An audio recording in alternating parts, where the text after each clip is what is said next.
Let me tell you about Jeremiah. He came to me because a client had invested some money in his little software startup. And the client said to me, would you talk to him? I said, certainly. So I met with Jeremiah. Now, you have to understand, he's a big, burly guy with a beard, with eyes that flash. He doesn't miss anything. He's an engineer, and he's knowledgeable in the trade we were talking about. So his first question to me was, what do you do? And I said, well, I'm a brand poobah, which caused him to look at me like I was crazy. But he asked me to tell him more. And I said, well, you know how everybody tells you that you gotta have a brand, but nobody tells you how to do it? Well, what I do is I help folks like you, independent professionals, that have to have a brand, find a way to get one that connects that fast and helps you build a business, a career, and a life of joy. We talked a little bit more, and then we went to work together. I said, so what's going on? He said, look, we go to trade shows. He said, and my partner and I, we love to talk to people, but so few will stop at the booth and talk to us. They've asked me to speak at this next conference we're going to, and I want to make sure we get it right. He titled the speech, Mobile and Cloud Technology, Doing More with Less. Now, the reason he did that was because he wanted the people in the trade to be the heroes. He didn't want to try to sell them anything.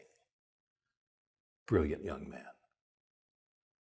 When he took the stage, he had written an introduction that talked about his background and his experience and the fact that he was an engineer. Named his company, but did not try to sell anything.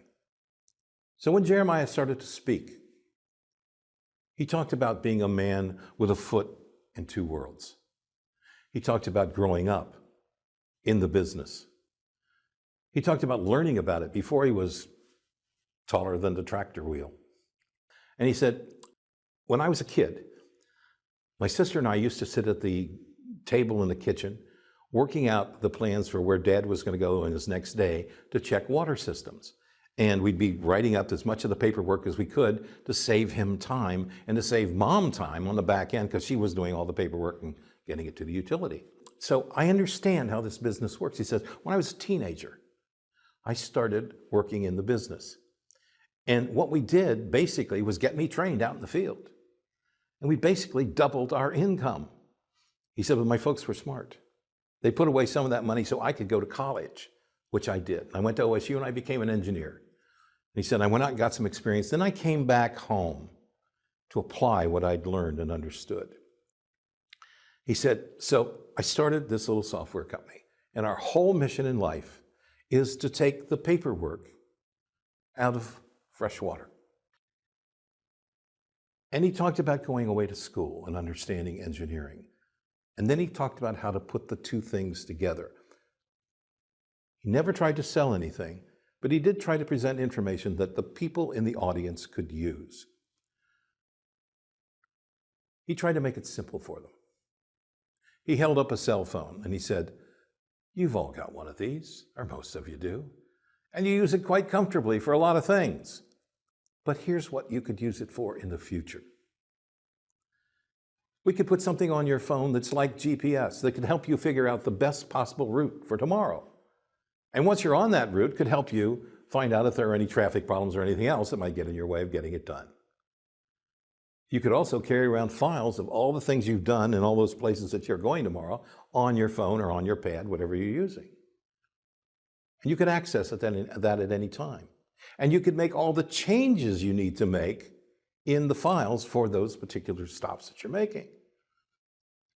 What's the benefit of that? The benefit of that is pretty simple.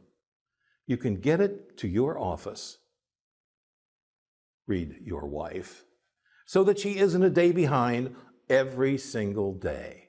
She can get things posted and get it done and get it to the utilities today. That's just part of what we could do for you. He said, but the thing that Jeremiah went on to explain was, look, I understand this is uncomfortable for you, and you're going to need all the help you can get. So let's talk about the other things that you should know before you even try to do this. For starters, what is the upside? What's the downside? Do you have to pay more? Do you have to pay less? How do you get through this morass? He said, there are companies that will help you do these things. We're not going to talk about that. We're going to talk about what you need, what the benefit is, and if there's any additional cost. And he left them with that. Every time he spoke, he got positive reaction.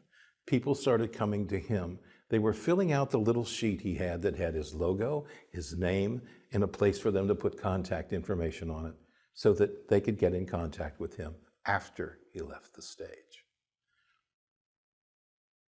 Essentially, he started building his business one speech at a time. And it worked. It worked so well that a 150-year-old company that dominated the industry in the hardware side came to him and said, we'd like to buy you out.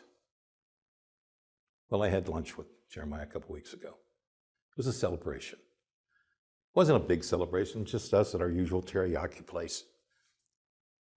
But he told me that he completed the sale, north of $5 million for his little company with only 1,000 subscribers.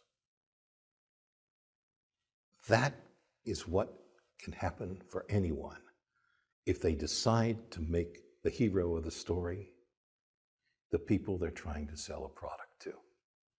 If they meet those needs that those people have, the problem that they're solving.